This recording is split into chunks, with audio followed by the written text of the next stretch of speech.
Assalamualaikum warahmatullahi Waalaikumsalam warahmatullahi wabarakatuh. আপনারা কেমন আছেন সবাই? আলহামদুলিল্লাহ আলহামদুলিল্লাহ আলহামদুলিল্লাহি রাব্বিল আলামিন والصلاة والسلام على سيد المرسلين وعلى آله الطيبين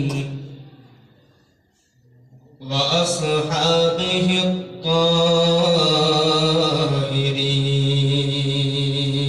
الطاهرين ونشهد أن لا إله إلا الله وحده لا شريك له لا ضد له ولا ند له لا مثل له ولا مثيل له لا شبه له ولا شبيه له لا ولد له ولا والد له لا مقارن له ولا مكاظم له ونشهد أن سيدنا وسندنا وحبيبنا وطبيب روحنا وطبيب جسدنا وأولانا ومولانا محمدا عبده ورسوله أرسله بالحق بشيرا ونذيرا وداعيا إلى الله بإذنه سراجا وقمرا منيرا أما بعد فأعوذ بالله من الشيطان الرجيم بسم الله الرحمن الرحيم حافظوا على الصلوات والصلاة الوسطى وقوموا لله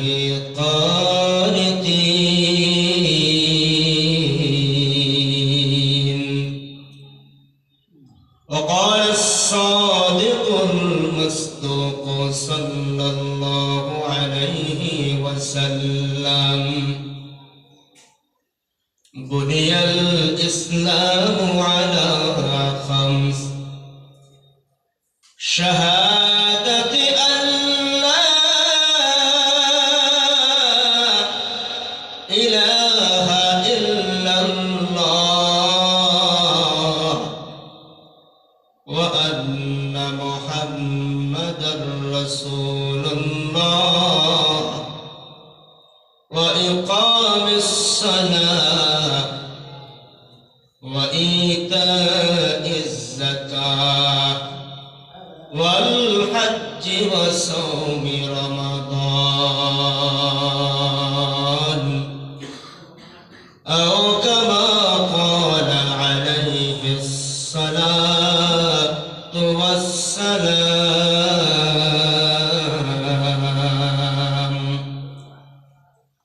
وقال تعالى في شان حبيبه صلى الله عليه وسلم إن الله وملائكته يصلون على النبي يا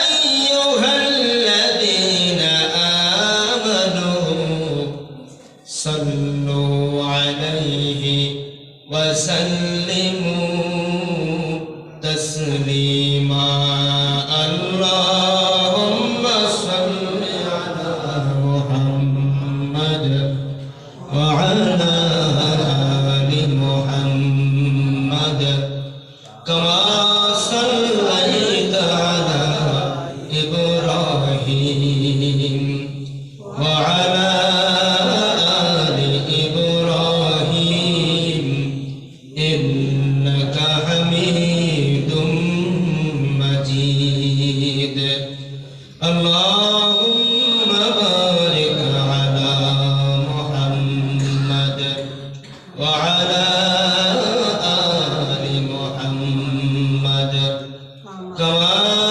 باركت على إبراهيم وعلى آل إبراهيم إنك حميد مجيد الحمد لله সমস্ত প্রশংসা সে মহান রব্বে কারীমের দরবারে যিনি আপনাকে আমাকে অত্যন্ত ভালোবেসে অতি মহব্বত করে তার ফরজ হুকুম এশার নামাজ জামাতের সহিত আদায় করার পর কোরআনের মাহফিলে বসে কিছু কথা বলা এবং শোনার তৌফিক করে দিয়েছেন এজন্য সকলে প্রাণ খুলে কালিমাত শুকর আদায় করি আলহামদুলিল্লাহ মাহফিলে এসে আপনারা কারা কারা খুশি একটু হাত জাগান তো তাহলে একটু মনের আনন্দে হাত নামান ভালোবাসা নিয়ে বলেন আলহামদুলিল্লাহ যারা যারা মাহফিলে এসে খুশি এই পাতাগুলো বন্ধ করে একটু মেহেরবানি করে সামনে চলে আসি একটু মেহেরবানি করে সামনে চলে আসি মজলিসের মধ্যে যদি কোথাও ফাঁকা থাকে ওই স্থানে শয়তান বসে কে বসে সবাই বলেন আচ্ছা আমরা কি আমাদের মধ্যে শয়তানকে বসতে দেব আমাদের মিশনই হলো শয়তানের কোমরে লাথি মেরে দূর করা ঠিক কি না সুতরাং আমাদের সাথে কোথাও শয়তানকে বসতে দেওয়া যাবে না আমরা ইনশাআল্লাহ সুতরাং কোন মজলিসে মাঝখানে ফাঁকা রাখবেন না ইনশাআল্লাহ পারা যাবে তো ইনশাআল্লাহ সম্মানিত সুধী আমি আপনাদের সম্মুখে কোরআনে কারীমের অসংখ্য আয়াত থেকে একটি আয়াতে কারিমা তেলাওয়াত করেছি আল্লাহ পাক যদি চান এই আয়াতের উপর কিছু আলোকপাত করার প্রয়াস চালাবো ওমা তাওফীকি ইল্লা বিল্লাহ সকলে বলেন আমিন আমিন সম্মানিত সুধী এই আয়াতের মধ্যে আল্লাহ পাক রব্বুল আলামিন বলছেন হাফিযু আলাস সালাওয়াত ওয়াস সালাতিল উসতা তোমরা নামাজকে হেফাজত করো অর্থাৎ পাঁচ ওয়াক্ত নামাজ জামাতের সহিত আদায় করো গুরুত্বের সাথে যথা সময় ওয়াস সালাতিল উসতা বিশেষ করে মধ্যবর্তী সময়ের নামাজ ওয়াকুমু লিল্লাহি কানিতিন এবং তোমরা আল্লাহ পাক রব্বুল আলামিনের সামনে বিনয়ের সাথে দাঁড়াও সুবহানাল্লাহ আমাদের উপর কয় ওয়াক্ত নামাজ ফরজ দিনটাতে সবাই বলি 5 ওয়াক্ত নামাজ ফরজ নবীজি সাল্লাল্লাহু আলাইহি ওয়াসাল্লামের অসংখ্য হাদিস থেকে বুখারী শরীফের একটি হাদিস পাঠ করেছি সেখানে নবীজি সাল্লাল্লাহু আলাইহি ওয়াসাল্লাম বলেন বুনিয়াল ইসলামু আলা খামস ইসলামের মূল স্তম্ভ হলো 5টি কয়টি 5টি ইসলামের মূল খুঁটি কয়টি 5টি এক নম্বর শাহাদাতি আল্লা ইলাহা ইল্লাল্লাহ ওয়া আন্না মুহাম্মাদার রাসূলুল্লাহ এই মর্মে সাক্ষ্য দেওয়া যে আল্লাহ ছাড়া কোনো ইলাহ নাই, এবং আরো সাক্ষ্য দেওয়া যে মুহাম্মদ সাল্লাল্লাহু আলাইহি ওয়াসাল্লাম হলেন আল্লাহ তাআলার বান্দা ও রাসূল। সংক্ষেপে এক নম্বরে হলো কালিমা।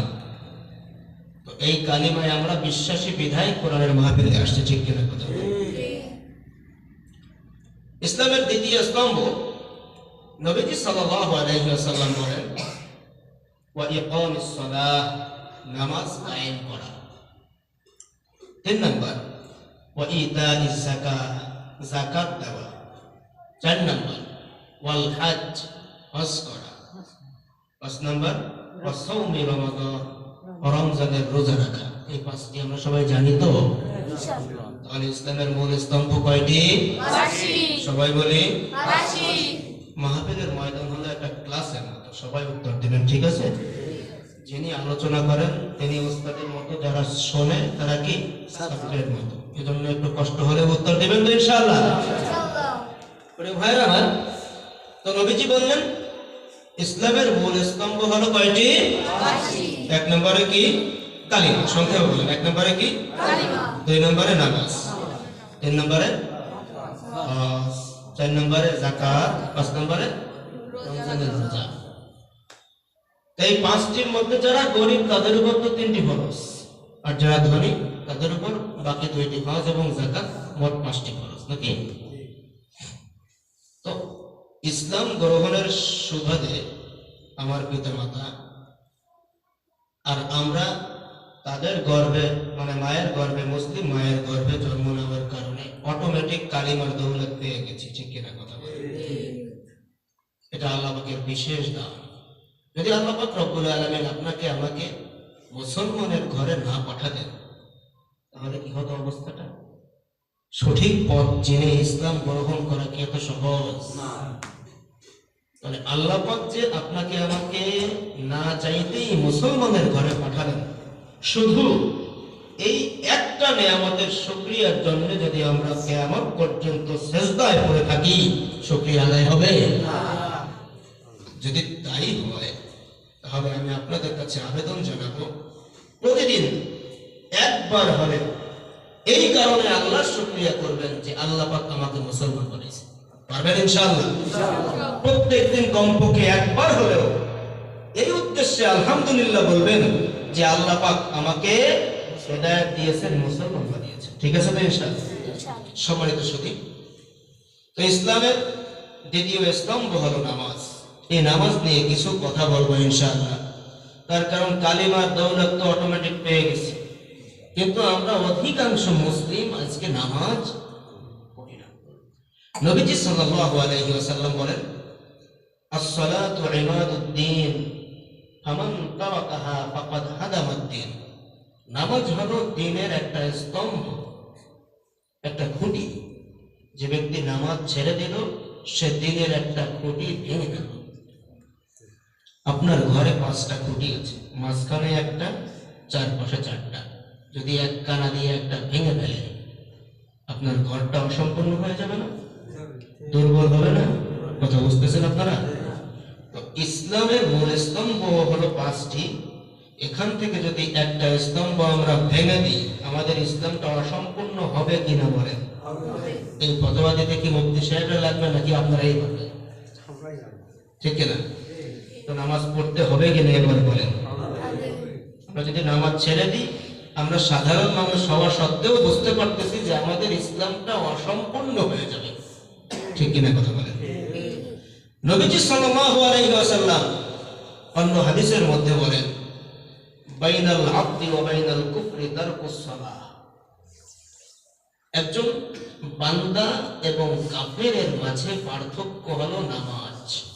বান্দা নামাজ পড়ে, কাফের নামাজ পড়ে না। অন্য হাদিসের মধ্যে নবীজি বলেন ফামান তারাকাহা ফাকাদ কাফারা। যে ব্যক্তি নামাজ ছেড়ে দিল সে কুফরি করল। কত বড় ভয়ানক কথা, ঠিক কিনা কথা বলেন? তবে এই কুফরির দ্বারা সে যে সরাসরি কাফের হয়ে যাবে তা না। কুফরি 2 প্রকার। কুফরি কয় প্রকার? একটা হলো বড় কুফরি আর একটা হলো ছোট কুফরি। তো তো নামাজ তরক করা হলো ছোট কুফরি। অর্থাৎ এর দ্বারা একটা মানুষ কাফের হয়ে যায় না, কিন্তু তার কাজটা কাফেরের মতো হয়ে যায়। বুঝতে পারছেন? কাজের দিক দিয়ে সে কাফেরের সঙ্গে সাদৃশ্যপূর্ণ হয়ে যায় এবং এই নামাজ পরিত্যাগ করার দ্বারা মানুষটি কুফুরের দিকে কিছুটা এগিয়ে যায়। আচ্ছা, এবার চিন্তা করে বলেন তো, এভাবে যদি আপনি নামাজ ছাড়তে থাকেন আর কুফুরের দিকে আগাতে থাকেন, এভাবে আগাতে যদি এক পর্যায়ে আপনি কুফুরের দ্বার প্রান্তে পৌঁছে যান, আর আল্লাহ পাক রব্বুল আলামিন যদি ওই সময়ে রাগান্বিত হয়ে হেদায়েত নামক দৌলতটা ছিনিয়ে নেয়, তাহলে আপনার অবস্থা কি হবে? সরাসরি কুফুরের মধ্যে পড়ে যাবেন না? বুঝতে পারতেছেন? আর সরাসরি কুফুরের মধ্যে যখন আপনি ঢুকে গেলেন, তখন আপনি কাফের হয়ে গেলেন। আর ওই অবস্থায় যদি আপনার মৃত্যু হয়, আপনি মৃত্যুর পরে জাহান্নামে ঢুকবেন তো ঢুকবেন, আর কশিন কালেও বের হওয়া সম্ভব না। তাহলে কি নামাজ ছাড়া যাবে? ভাইরা, নবীজি সাল্লাল্লাহু আলাইহি ওয়াসাল্লাম বলেন, মিফতাহুল জান্নাতিস সালাহ, নামাজ হলো বেহেশতের চাবি। আচ্ছা, একটা ঘর মনে করেন তালাবদ্ধ, ঢুকতে চাবি লাগবে না? সবাই বলেন, চাবি ছাড়া ঢুকতে পারবেন? পারবেন, কষ্ট হবে, হয়তো শীত কাটতে হবে, নতুবা জানালার গ্রিল ভাঙতে হবে। ঠিক কিনা কথা বলেন? তার মানে এর পেছনে আপনার সময় ক্ষেপণ করতে হবে, ঠিক কিনা? অনেক সময় নষ্ট হবে, কষ্ট করতে হবে। তো নবীজি বললেন, মিফতাহুল জান্নাতিস সালাহ, নামাজটাও ঠিক জান্নাতের চাবির ন্যায়। অর্থাৎ তুমি যদি জান্নাতে যেতে চাও অনায়াসে, তাহলে তোমাকে নামাজ পড়তে হবে। আর তুমি যদি নামাজ ছাড়া কবরে যাও, তুমি ঈমানের বদৌলতে একদিন জান্নাতে ঢুকবে ঠিকই, কিন্তু এর পূর্বে হতে পারে কোটি কোটি বছর জাহান্নামে জ্বলে কষ্ট করতে হবে। যেমনি ভাবে জানালার গ্রিল ভেঙে কষ্ট করে ঢুকতে হয়েছে, সময় ক্ষেপণ করতে হয়েছে, ঠিক তেমনি ভাবে নামাজ ছেড়ে দিলে আপনাকেও জাহান্নামে বহুদিন জ্বলে সময় ক্ষেপণ করে কষ্ট করে তারপরে জান্নাতে এক পর্যায়ে যেতে হবে। কিন্তু এই জাহান্নামে যে কতদিন থাকতে হবে তার কোনো গ্যারান্টি আপনি আমিও জানি না, মেয়াদকাল সম্পর্কে আপনার আমার কোনো ধারণা নাই। এটা কেবল কে জানেন? আচ্ছা বলেন তো, জাহান্নামের 1 সেকেন্ড সময়ের আযাব কেউ সইতে পারবো আমরা? সবাই বলেন না। সেখানে যদি কোটি কোটি বছর জাহান্নামে জ্বলা লাগে, তাহলে অবস্থা কি হবে? বুঝতে পারতেছে? সম্মানিত সুধী, আমি আপনাদের সম্মুখে একটা উদাহরণ দিই। মনে করেন আপনার একটা হাতে পচন ধরেছে। কি হয়েছে? সবাই বলেন, পচন ধরেছে।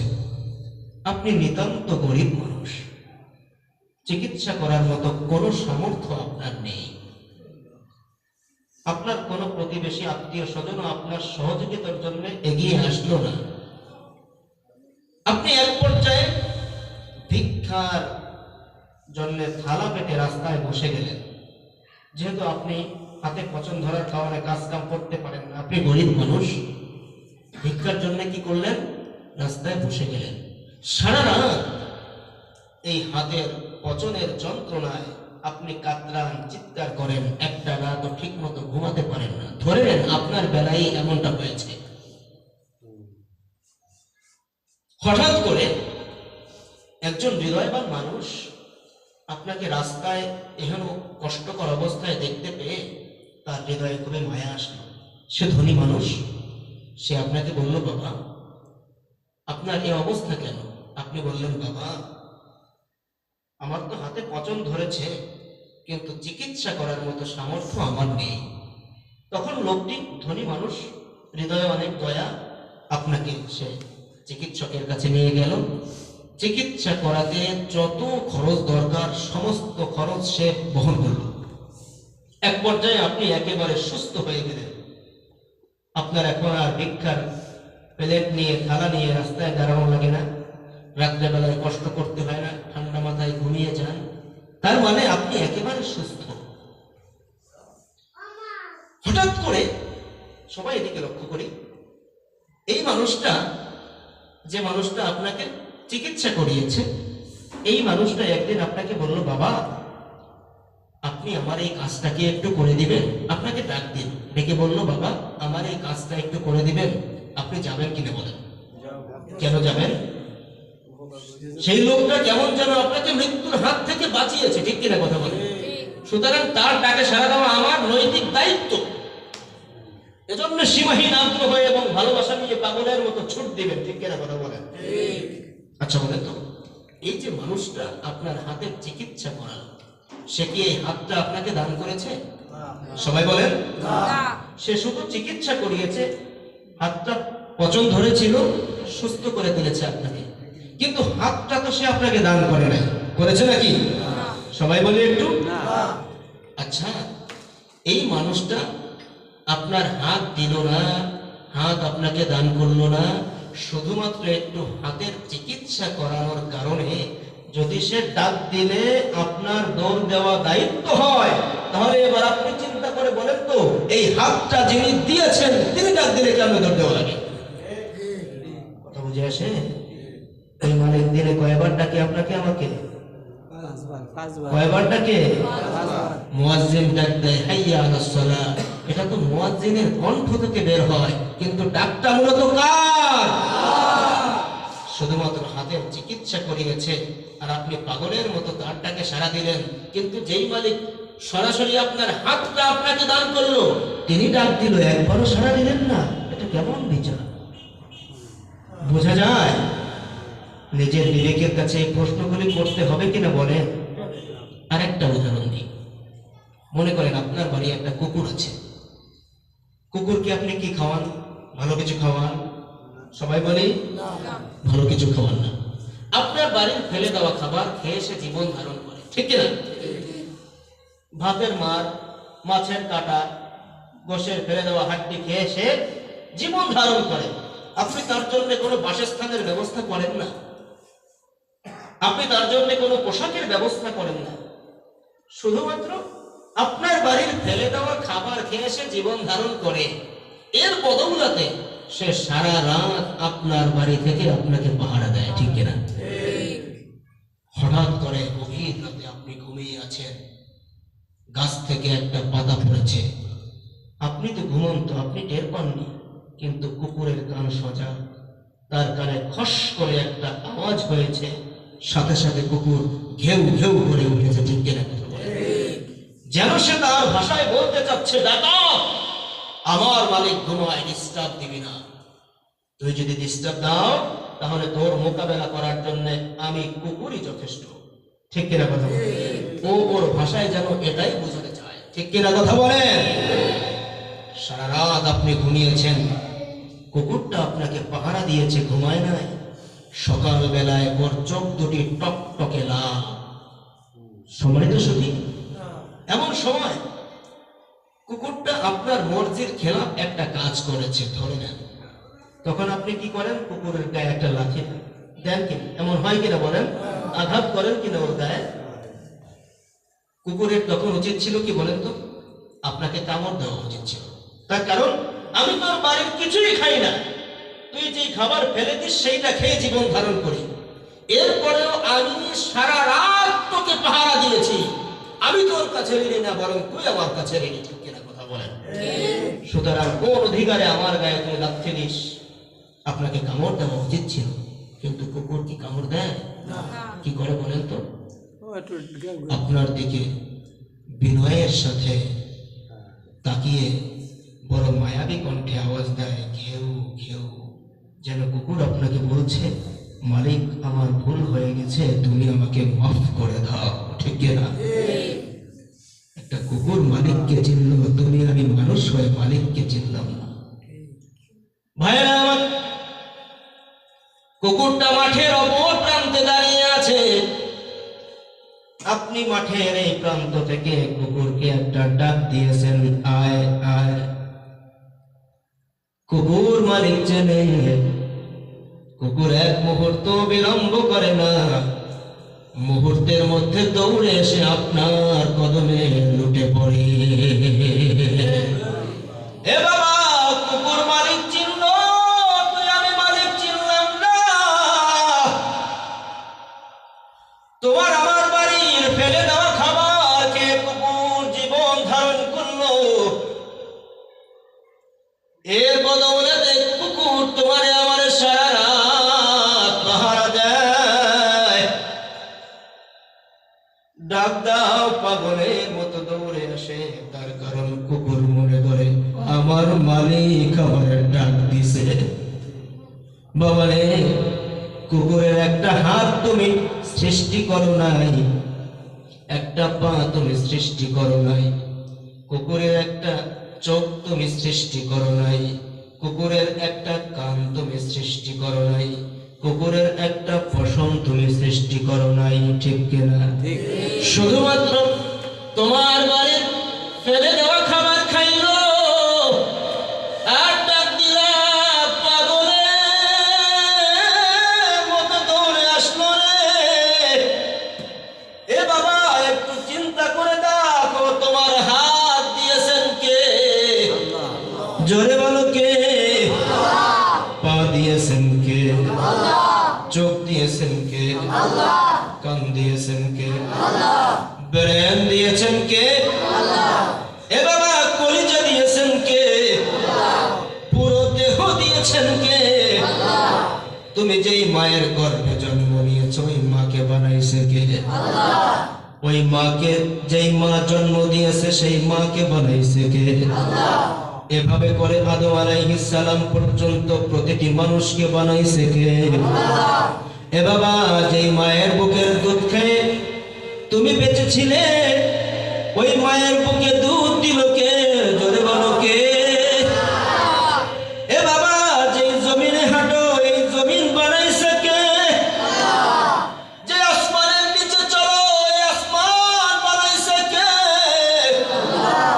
এই যে সূর্যের আলো নাও, ওই সূর্য বানাইছে কে? যেই মাছ খেয়ে জীবন ধারণ করো, মাছ বানাইছে কে? মাছ যেই নদীতে চলে চলে জীবন ধারণ করে, নদী বানাইছে কে? এ বাবা, যেই অক্সিজেন নিয়ে বেঁচে থাকো, অক্সিজেন বানাইছে কে? বাবারে, দু চোখে যা কিছু দেখো আর না দেখো, সব বানাইছে কে? কুকুরকে তুমি বানাইলা না, কুকুরকে কিছুই তুমি দান করলে না, শুধুমাত্র তোমার বাড়ির ফেলে দেওয়া খাবার খেয়ে কুকুর গোলাম হয়ে তোমার বাড়ি থাকলো। ডাক দিলা, পাগলের মতো দৌড়ে তোমার কদমে হাজির হয়ে গেল। কিন্তু যেই মালিক তোমারে সব দিল, ওই মালিক 5 ওয়াক্ত তোমারে ডাকে, হাইয়া আলাস সালাহ,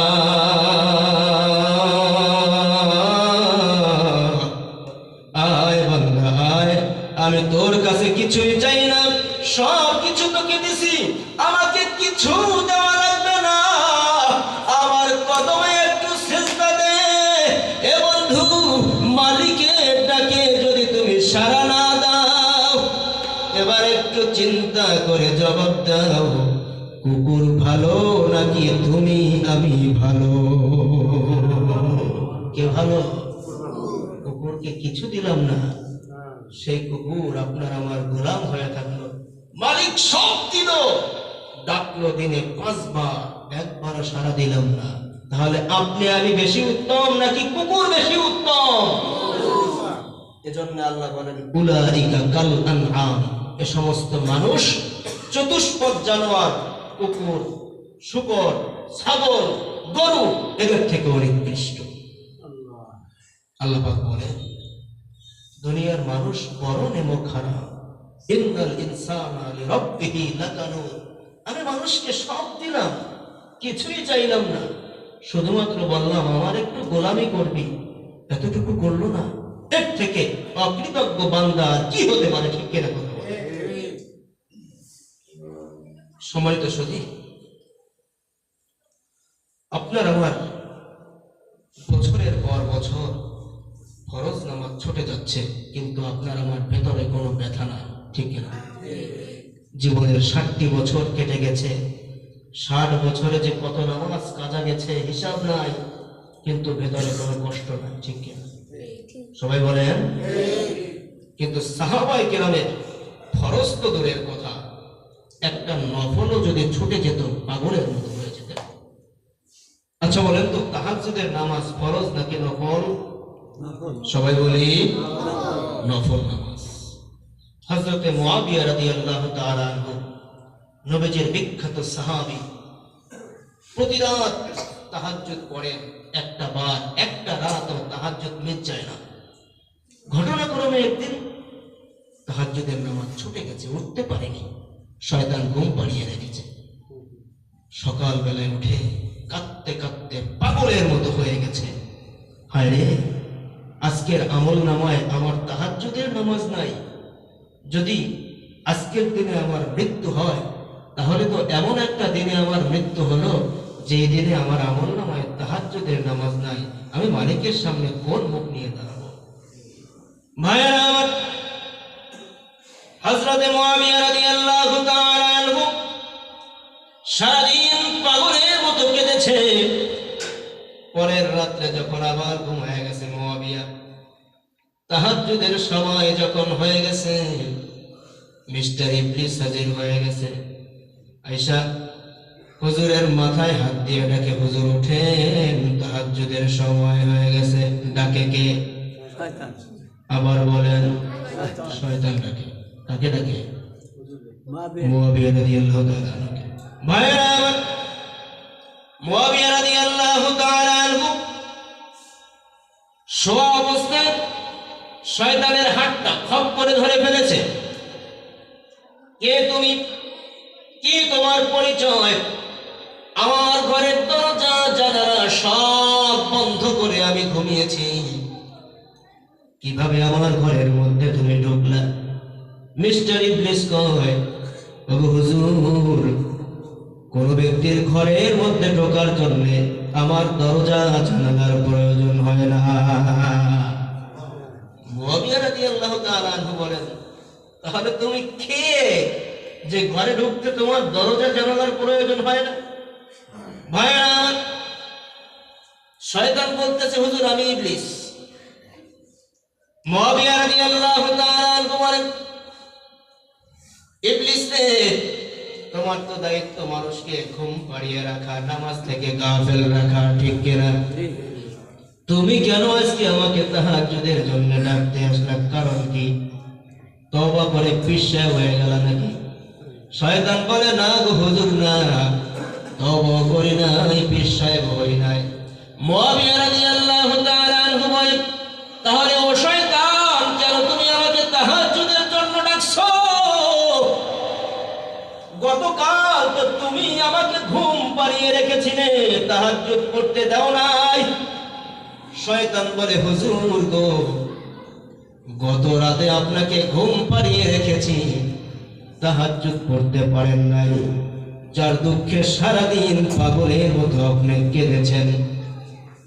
এত কাঁদা কেঁদেছেন যে তাহাজ্জুদ পড়লে যেই পরিমাণ সওয়াব পেতেন, তাহাজ্জুদ না পড়ে দুঃখে কষ্টে আফসোসে পাগলের মতো কাঁদার কারণে আল্লাহ পাক রব্বুল আলামিন তার থেকে অনেক বেশি গুণ সওয়াব আপনার আমলনামায় দিয়ে দিয়েছে।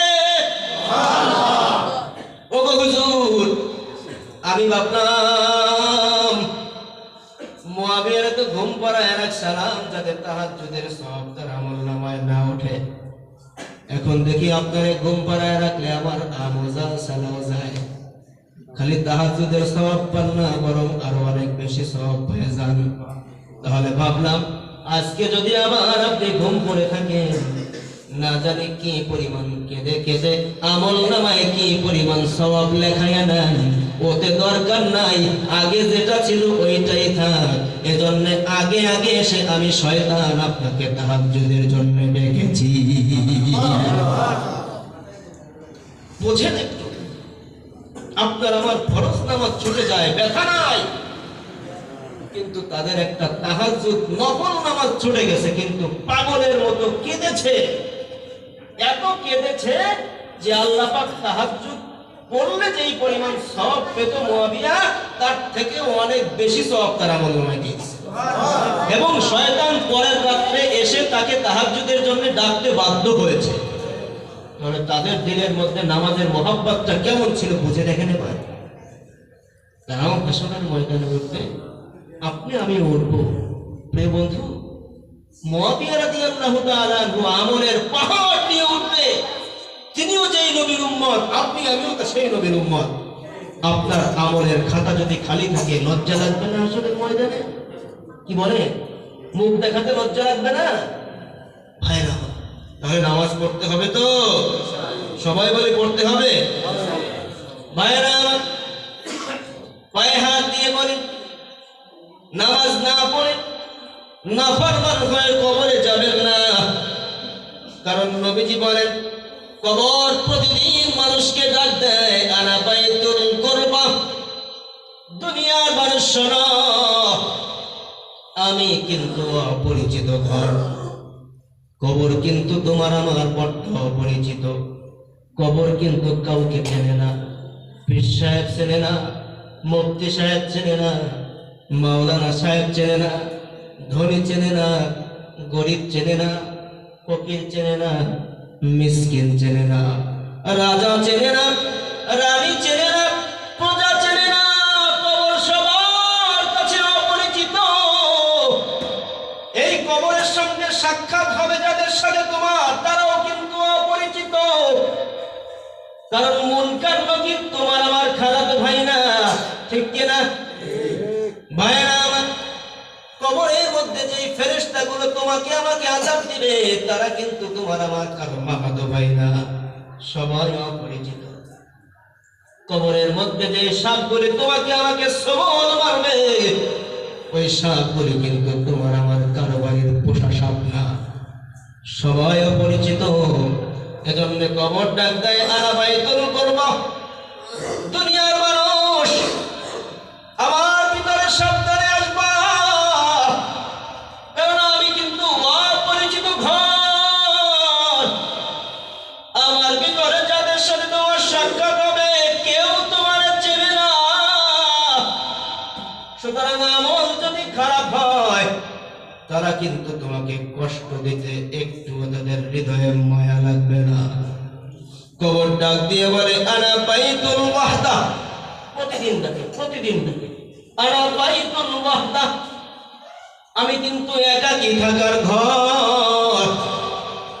আমার ভিতরে ভাই পাবি না, আমার ভিতরে বোন পাবি না, আমার ভিতরে বাবা পাবি না, আমার ভিতরে মা পাবি না, আমার ভিতরে ছেলে পাবি না, আমার ভিতরে মেয়ে পাবি না, আমার ভিতরে বন্ধু পাবি না, আমার ভিতরে বান্ধব পাবি না, আমার ভিতরে কিন্তু প্রতিবেশী পাবি না।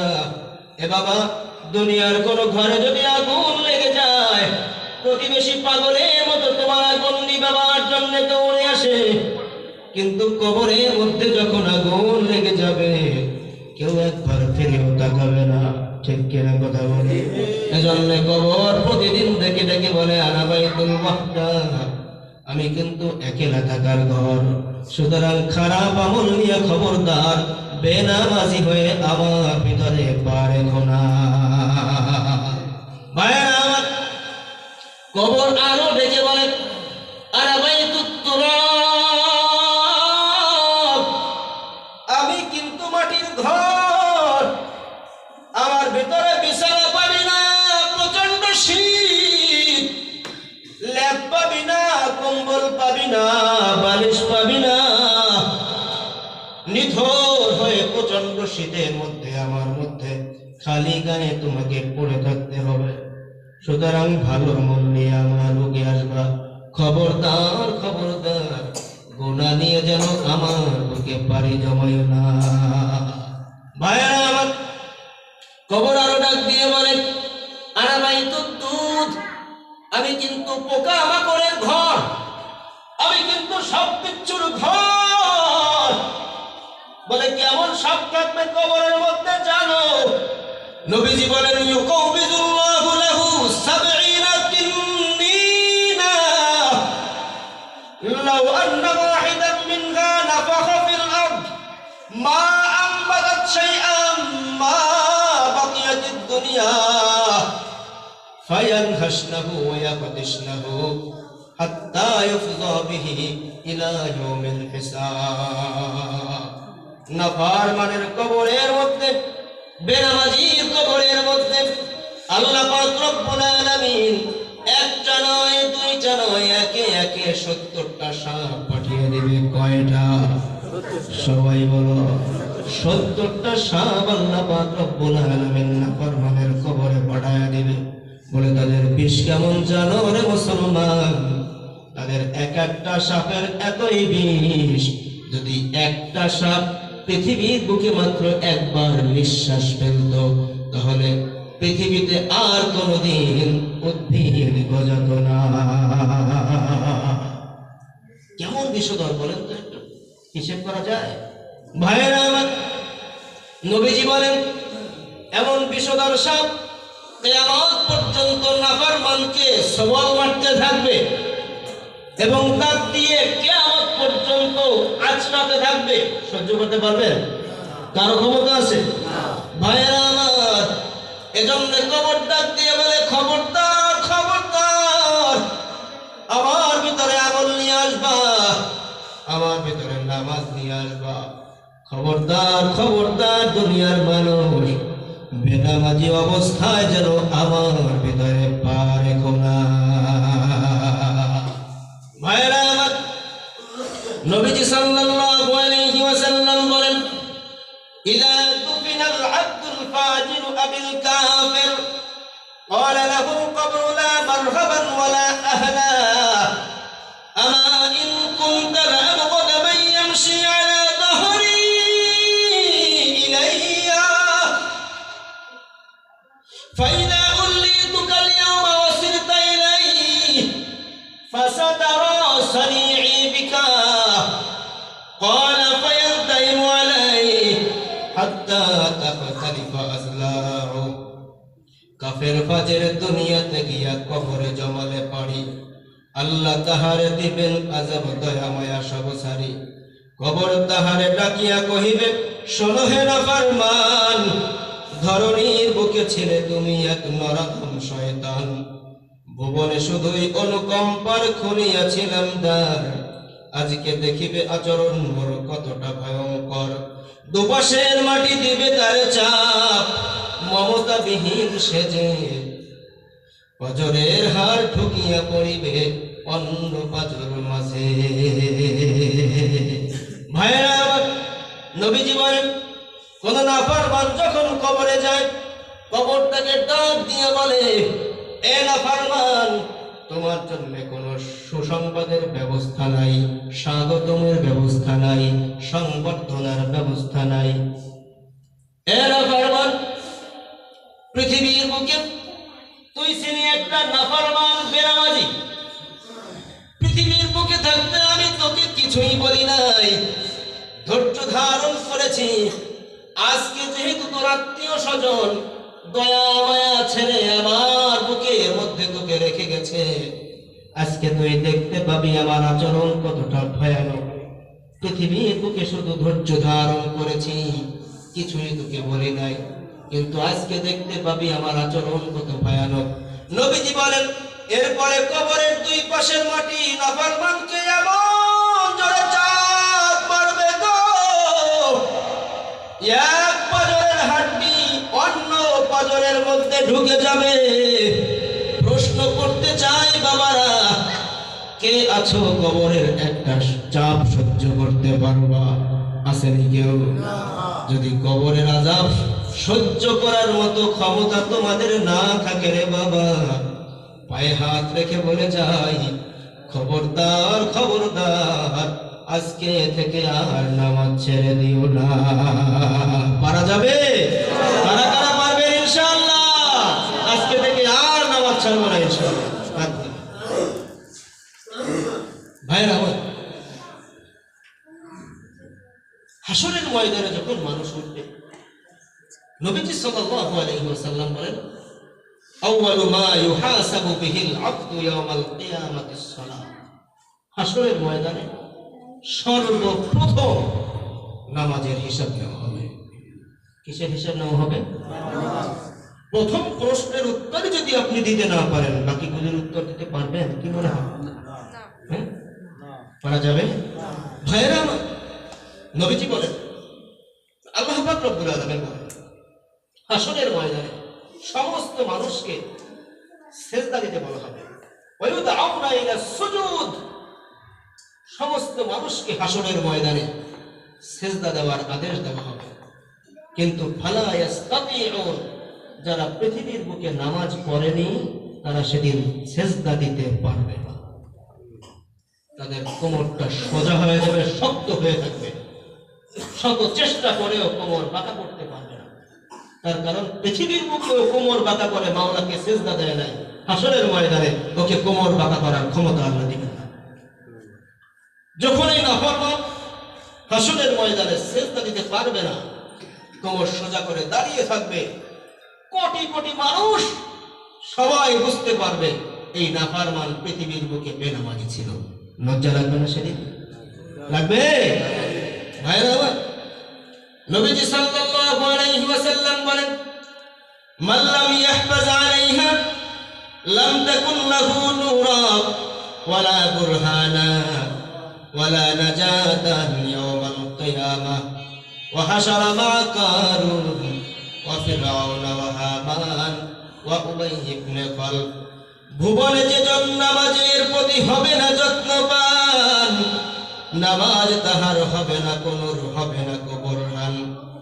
জালিম হামান দম্ভী কারণ পাপী ফেরাউনার উবাই ইবনে খলফের সাথে হাসর হইবে তার। সবাই বলি নাউযুবিল্লাহ। ভাইরা আমার, মদিনার পয়গম্বর বলেন, দুনিয়ার মানুষ যারা পৃথিবীর বুকে নামাজ ঠিক মতো পড়বে না, হাসরের ময়দানে নামাজ তার জন্য আলো হবে না। অন্ধকার দিবসে আলো ছাড়া পার হওয়া যাবে না। কিন্তু যারা নামাজ ছাড়া হাসরের ময়দানে উঠছে, নামাজ তাদের জন্য আলো হবে না। তার কারণ নামাজই তো নাই, আলো হবে কে? তাকে মাফ করার জন্য নামাজটা তার পক্ষে দলিল হবে না, তার মুক্তি দেওয়ার জন্য নামাজটা মাধ্যম হবে না। বরং ওয়াহাশারা মা কারুন ওয়া ফিরআউন ওয়া হামান ওয়া উবাই ইবনে খালফ। নবীজি বলেন, দুনিয়ার মানুষ শোনো, নামাজ ছাড়া যারা হাসরের ময়দানে উঠবে তাদের হাসর হবে ফেরাউনের সাথে, হামানের সাথে, কারুনের সাথে, উবাই ইবনে খালফের সাথে। আমি প্রশ্ন করতে চাই, যাদের হাসর হবে এই সমস্ত মানুষের সাথে, তারা বুঝি দৌড়ে জান্নাতে চলে যাবে? আমার হাসর যদি ফেরাউনের সাথে হয়, তাহলে আমার স্থান তো ফেরাউনের সাথেই হবে। ঠিক কিনা কথা বলেন? সহজ কথা। ভাইরা, জাহান্নামীরা যখন জাহান্নামে চলে যাবে, ফেরেশতারা জিজ্ঞেস করবে, মা সালাকাকুম ফি সাকার, জাহান্নামে কেন আসছো? এত সুন্দর জান্নাত আল্লাহ পাক রব্বুল আলামিন সৃষ্টি করলেন, এই জান্নাত বাদ দিয়ে জাহান্নামে কেন আসলা? জবাব দাও। তখন নাফরমানরা বলবে, ক্বালু লাম নাকু মিনাল মুসাল্লিন।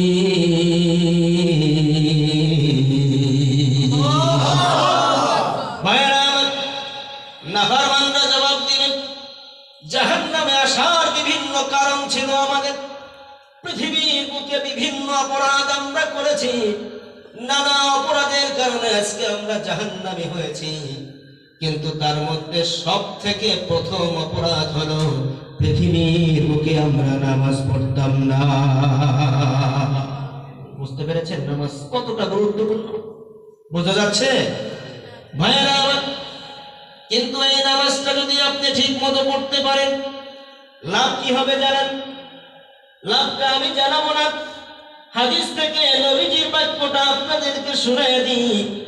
নবীজি সাল্লাল্লাহু আলাইহি ওয়াসাল্লাম বলেন, আরাআইতুম লাউ আন্না নাহরান বিবাবি আহাদিকুম ইয়াগতাসিলু ফীহি কুল্লা ইয়াওমিন খামসা মাররাত هل يبقى من درنه شيء قالوا لا يبقى من درنه شيء قال فذلك مثل الصلوات الخمس يمحو الله بهن الخطايا একটা জবান বন্ধ থাকবে না চিৎকার দিয়ে বলো সুবহানাল্লাহ ভাইরা আমার একদা রাসূল কহেন তাহার সহচরদের ডাকি তোমাদের কাছে অতি গুরুতর একটি সওয়াল রাখি তোমাদের কারো ঘরের দুয়ারে থাকে যদি জলাধার গৃহের মালিক করিলে গোসল দিনে সেটা 5 বার থাকিবে কি তার দেহের মাঝারে ময়লা পঙ্কিলতা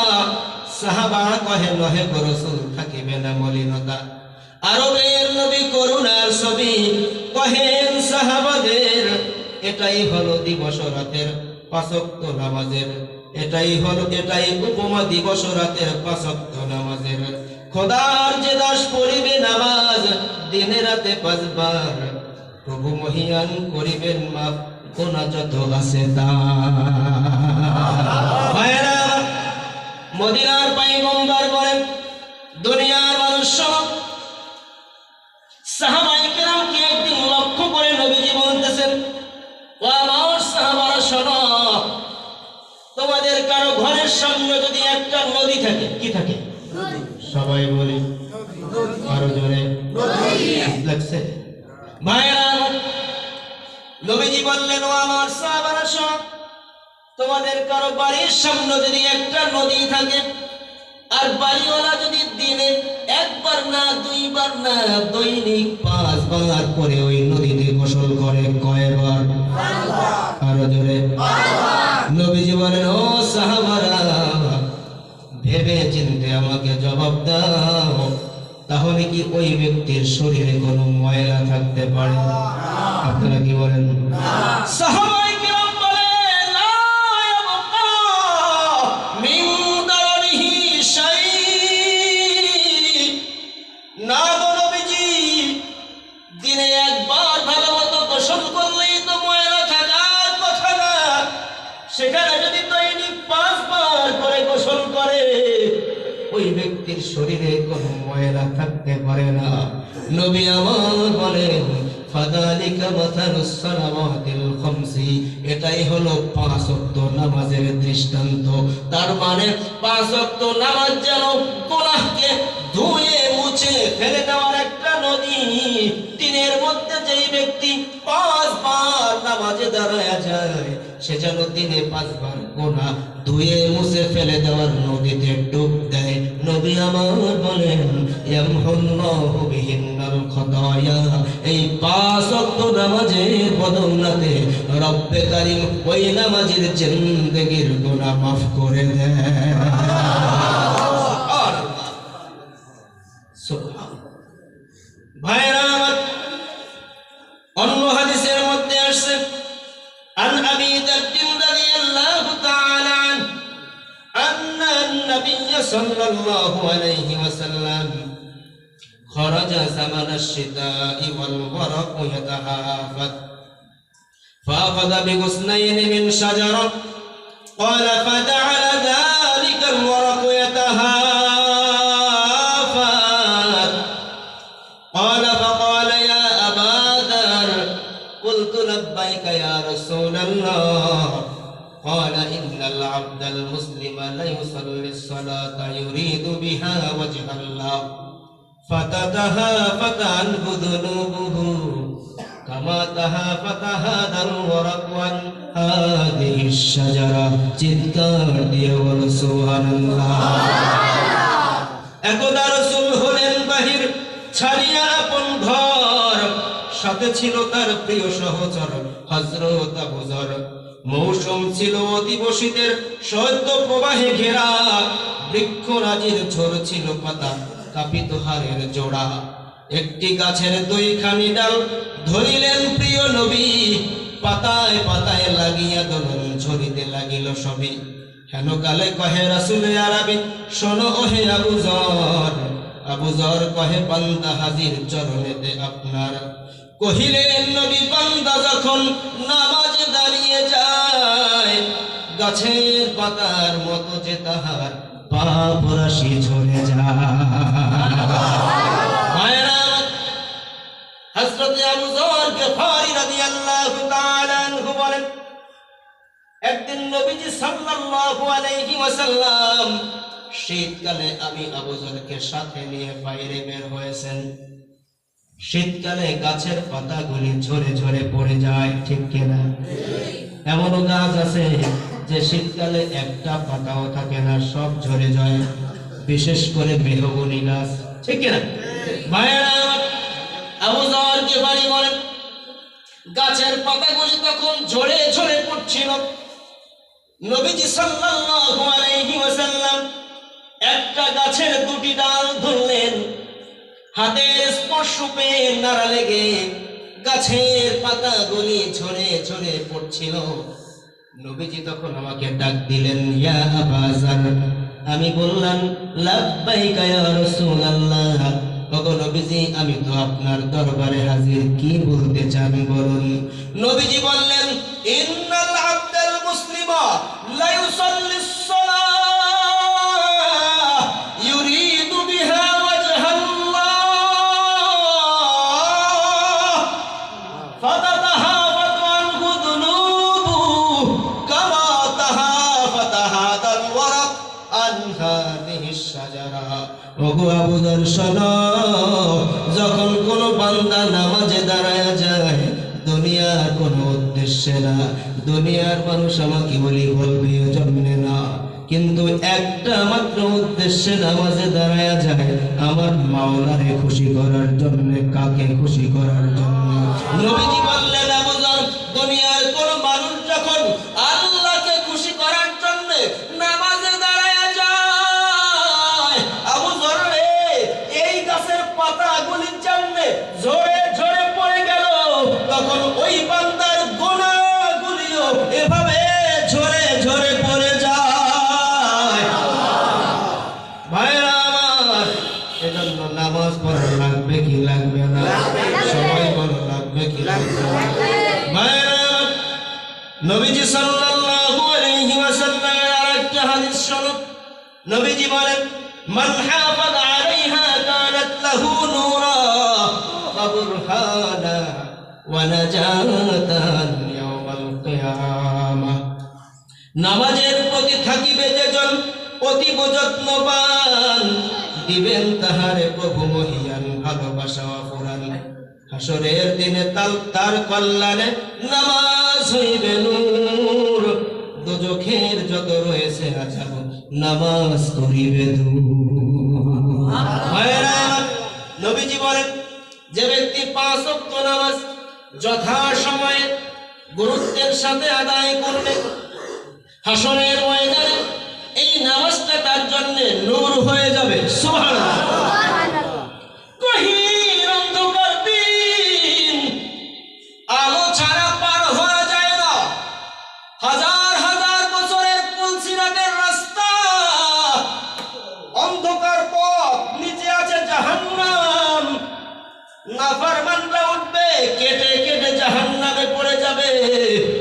কিন্তু নবী আমার বলেন, দুনিয়ার মানুষ শুনে না, যে ব্যক্তি 5 ওয়াক্ত নামাজ যথা সময়ে গুরুত্বের সাথে আদায় করবে, হাসরের ময়দানে বিভীষিকাময় মুহূর্তে এই নামাজটা তার জন্য আলো হয়ে যাবে। নূরুহুম ইয়াসা বাইনা আইদিহিম ওয়া বিআইমানিহিম। নামাজের সামনে থাকবে নূর, ডানে থাকবে নূর, আলোতে আলোতে নামাজি বান্দা পুলসিরাত পার হয়ে যাবে, কোথাও কোনো বাধা থাকবে না। ভাইরা আমার, নবীজি বলেন, ওয়া বুরহানা, শুধু তা না, বরং এই নামাজটা তার জন্য দলিল হয়ে যাবে। সুবহানাল্লাহ। নামাজ তার পক্ষে দলিল হিসাবে কাজ করবে। ওয়া নাজাতান ইয়াউমাল কিয়ামাহ, এবং এই নামাজটা বিভীষিকাময় হাসরের ময়দানে জাহান্নাম থেকে তার মুক্তির মাধ্যম হয়ে যাবে। ভাইরা, নামাজের গুরুত্ব এবং ফজিলত বুঝে আসতেছে আপনাদের? ভাইরা, নবীজির একটা হাদিস শুনুন। নবীজি বলেন, সাবাতু ইউযিল্লুহুমুল্লাহু ফি যিল্লিহি ইয়াওমা লা যিল্লা ইল্লা যিল্লুহ। দুনিয়ার মানুষ গভীর মনোযোগ দিয়ে একটু শুনে নাও। নবীজি বলেন, হাসরের ময়দানে বিভীষিকাময় মুহূর্তে যখন আল্লাহর আরশের ছায়া ব্যতীত অন্য কোন ছায়ার ব্যবস্থা থাকবে না, অবস্থা কেমন হবে? ভাইরা, নবীজি বলেন, ইদা কানা ইয়াউমুল কিয়ামাহ উদনিয়াতিশ শামসু মিনাল ইবাদ হাত্তা তাকুনা ফি দামিন আবিসনাইন ফাতাসহারুহুমুশ শামসু ফায়াকুনুনা ফিল আরকি বিকদরি আমালিহিম فمنهم من يأخذه إلى عقبيه وفي رواية مسلم إلى كعبيه ومنهم من يأخذه إلى ركبتيه ومنهم من يأخذه إلى حقويه ومنهم من يلجمه إلجاما হাসরের মাঠ পুরু সংকট বিভীষিকাময় অতি পিপাসা কাতর হইবে মানুষ, ফাটিবে তাদের সাথে সুরমার এক কিবা দুই কাঠি উপরে থাকিবে রবি, গলিয়া গলিয়া পড়িবে মগজ, জিহবা সহিবে নাভি। পাপী তাপি সবে সূর্যের তাপে ঘেমে ঘেমে হবে সারা, যার পাপ যত ঘামিবে সে তত হবে সবে দিশেহারা। কারো কারো ঘাম টাকনু সমান, কারো হাঁটু পরিমাণ, কাহারো আবার ঘাম দরিয়ায় কোমরটা ভাসমান। কেউ বা আবার ডুবু ডুবু প্রায় ঘামের সাগরে পড়ি, ঘাম যেন তার হাসর মাজারে হইবে গলার বেড়ি। ভাইরা আমার, নবীজি বলেন, দুনিয়ার মানুষ মনোযোগ দিয়ে শোনো, হাসরের ময়দানটা যখন কায়েম হয়ে যাবে, সূর্যটা মানুষের মাথার একেবারে নিকটবর্তী হয়ে যাবে। হাত্তা তাকুনা বাইনা মিলিন আবিসনাইনে, নবীজি বলেন, সূর্য এবং মানুষের মাথার মাঝখানে মাত্র 1 মিল বা 2 মিল পরিমাণ ফাঁকা থাকবে। মিলের 2 ব্যাখ্যা তিরমিজি শরীফের মধ্যে আসছে। 1 নম্বর ব্যাখ্যা হলো মিল অর্থ মাইল। বিজ্ঞানীদের গবেষণা মতে সূর্যটা আজকে আমাদের থেকে কত উপরে আছে? সবাই বলেন, 9,30,00,000 মাইল উপরে, ঠিক কিনা? ভাইরা আমার, এরপরেও চৈত্র মাসের গরমে খোলা আকাশের নিচে 5টি মিনিট দাঁড়িয়ে থাকা যায় না, যেন প্রাণটা বের হওয়ার উপক্রম হয়, ঠিক কিনা? অথচ সূর্য আছে 9,30,00,000 মাইল উপরে। তো মিলের প্রথম অর্থ যদি ধরা হয়, তাহলে অর্থ হয় সূর্য এবং মানুষের মাথার মাঝখানে হাসরের ময়দানে মাত্র 1 মাইল বা 2 মাইল উপরে ফাঁকা থাকবে। 1 মাইল বা 2 মাইল পরিমাণ যদি ফাঁকা থাকে, মানুষের অবস্থাটা কি হবে এবার বুঝিয়ে দেখেন। কিন্তু মিলের দ্বিতীয় অর্থ আরো ভয়ানক, সেটা হলো সুরমাদানির কাঠি। সুরমাদানির কাঠি অনেক বড় থাকে নাকি ওদের ছোট থাকে? ভাইয়েরা, মিলের দ্বিতীয় ব্যাখ্যা অনুযায়ী হাসরের ময়দানে মানুষ এবং সূর্যের মাঝখানে মাত্র সুরমার 1 কাঠি বা 2 কাঠি ফাঁকা থাকবে। অবস্থাটা কেমন হবে? অবস্থা কেমন হবে নবীজি নিজেই বলেন, ফাতাসহারুহুমুশ শামসু, সূর্য মানুষকে গলিয়ে ফেলবে, অর্থাৎ সূর্যের তাপে মানুষের মাথার খুলিটা টাস টাস করে ফেটে যাবে গো।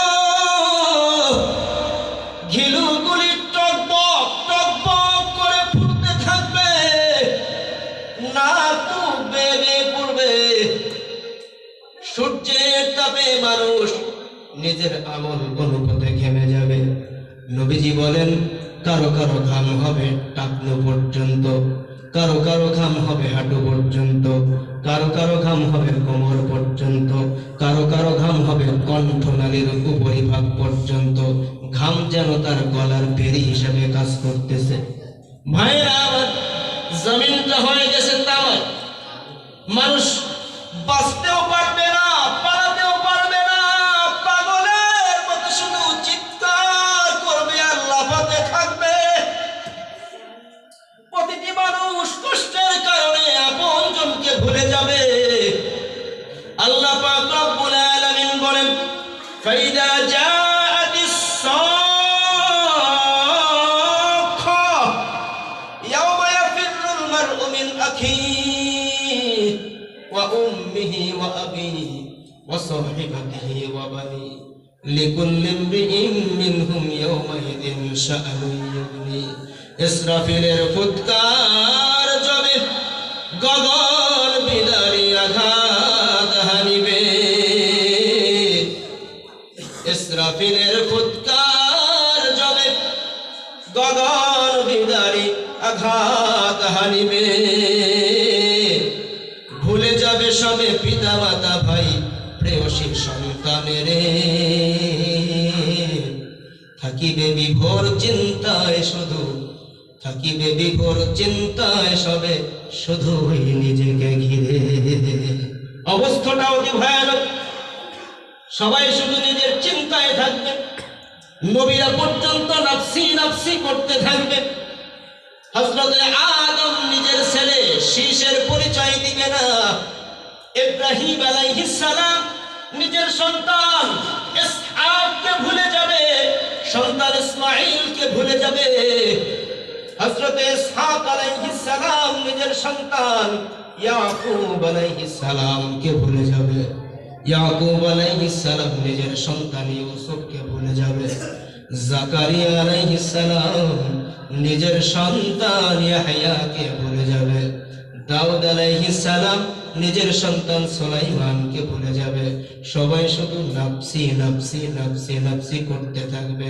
ভাই ভাইকে ভুলে যাবে, বাবা মা সন্তানকে ভুলে যাবে, সন্তান বাবা মাকে ভুলে যাবে, স্ত্রী স্বামীকে ভুলে যাবে, স্বামী তার স্ত্রীকে ভুলে যাবে। মনে করেন হাসরের ময়দানে ওই যে আপনার ভাইকে দেখা যায়, আপনি তখন আপনার ভাইয়ের কাছে যাবেন না। কবরের জগতে হাজার হাজার বছর ভাইয়ের সাথে কোনো সাক্ষাৎ হয় নাই, উচিত ছিল কি আজকে হাজার বছর পর ভাইয়ের সাথে সাক্ষাৎ, পাগলের মতো গিয়ে বুকের মধ্যে জড়িয়ে নেওয়া। ঠিক কিনা কথা বলেন? সবাই বলেন ভাইয়েরা আমার। কিন্তু ভাই যখন দেখবে ওই যে আমার ভাইকে দেখা যায়, ভাইয়ের কাছে যাবে না। ইয়াউমা ইয়াফিরুল মারউ মিন আখিহি, ভাই ভাইয়ের থেকে পলায়ন করে অন্যদিকে দৌড় দিবে। কারণ না জানি ভাইয়ের সঙ্গে যদি সাক্ষাৎ হয়ে যায় আবার কোন বিপদে না পড়ে যায়। ভাইয়েরা আমার, সন্তান তার মাকে দেখেছে, ওই তো আমার মাকে দেখা যায়। সন্তান মায়ের কাছে যাবে না, অন্যদিকে দৌড় দিবে। উদাহরণস্বরূপ আপনার যদি হাসরের ময়দানে একটা নেকির শর্ট পড়ে যায়, আপনি আপনার ভাইয়ের কাছে গিয়ে বলবেন, ও ভাই তোমার জন্য পৃথিবীতে কত কষ্ট আমি করেছি, আজকে তোমার কাছে আমি কিছুই চাই না। একটা নেকির শটের কারণে আজকে আমি জাহান্নামী হয়ে যাচ্ছি, মেহেরবানি করে একটা নেকি আমারে দাও। ভাই কি বলবে জানেন? ভাই বলবে, সোহকান সোহকান, এখান থেকে দূর হয়ে যা, পৃথিবীর বুকে আমার কোনো ভাই ছিল না। আপনি বাবা একটা নেকির শটের কারণে সন্তানের কাছে গিয়ে বলবে, ও সন্তান পৃথিবীর মধ্যে তোর জন্য আমি কত কষ্ট করেছি, নিজে না খেয়ে তোকে আমি খাইয়েছি। স্কুলে পড়তি, দূরের মাদ্রাসায় পড়তি, আমার কাছে ফোন দিয়ে বলেছ বাবা আগামীকাল 2000 টাকা পাঠায়া দিতে হবে। উদাহরণস্বরূপ, বাবারে আমার পকেটে তখন একটা টাকাও ছিল না, আগামীকাল কি খাবো সেই ব্যবস্থাও আমার ঘরে ছিল না, কিন্তু তুই আমারে বলছো 2000 টাকা যদি পাঠায়া না দাও আমি কিন্তু মাদ্রাসা থেকে বাড়িতে চলে আসবো, আর লেখাপড়া করবো না। ভাইরা আমার, এমন সময় অনেক বাবা আছে ধার উদ্ধার করে নিজে না খেয়ে সন্তানকে শিক্ষিত বানাবার জন্য টাকা পাঠায় দেয়, ঠিক কিনা? ঠিক কিনা জোরে বলেন। ভাইয়েরা আমার, আপনি ডাক দিয়ে বলবেন, ও সন্তান, আগামীকাল কি খাবো এই টেনশন আমি করি নাই। তোর জন্য টাকা আমি ঋণ করে পাঠায় দিছি তোরে শিক্ষিত বানাবার জন্য। আজকে বাবারে তোর কাছে আমি কিছুই চাই না। একটা নেকি শটের কারণে তোর বাবাটা আজকে জাহান্নামী হয়ে যাচ্ছে। বাবারে একটা নেকি আমার দে, তাহলে তোর বাবাটা জান্নাতে যাবে। সন্তান জবাব দিবে, সহকান সহকান দূর হয়ে যাও, পৃথিবীর বুকে আমার কোনো বাবা ছিল না। কেমন লাগবে তখন? ভাইয়েরা আমার, মা ডাক দিয়ে সন্তানকে বলবেন, ওগো সন্তান, পৃথিবীর বুকে তোর জন্য আমি কত কষ্ট করেছি। আমার গর্ভে তুই 10 মাস 10 দিন থেকেছিস। তোকে যখন আমি গর্ভে ধারণ করেছি, ঠিক মতো আমি ঘুমাতে পারি নাই, ঠিক মতো আমি খাবার খেতে পারি নাই। সবাইকে নিয়ে যখন খানা খেতে বসেছি, এমন সময় তুই আমার পেটের মধ্যে লাথি মেরেছ। পেটের যন্ত্রণায় আস্তে করে পেরেকটা সরিয়ে রেখে ওই স্থানে আমি শুয়ে পড়েছি। এমন হয় কিনা কথা বলেন? রাতের আধারে পরিবারের সবাই ঘুমাতে গেছে, আমিও ঘুমাতে গেছি। এমন সময় তুমি আমার পেটের মধ্যে লাথি দিয়েছ। আঘাতের যন্ত্রণায় ঘন্টার পর ঘন্টা যন্ত্রণা সহ্য করেছি, ঠিক মতো ঘুমাতে পারি নাই। লজ্জার কারণে কষ্টের কথা কাউকে বলতেও পারি নাই।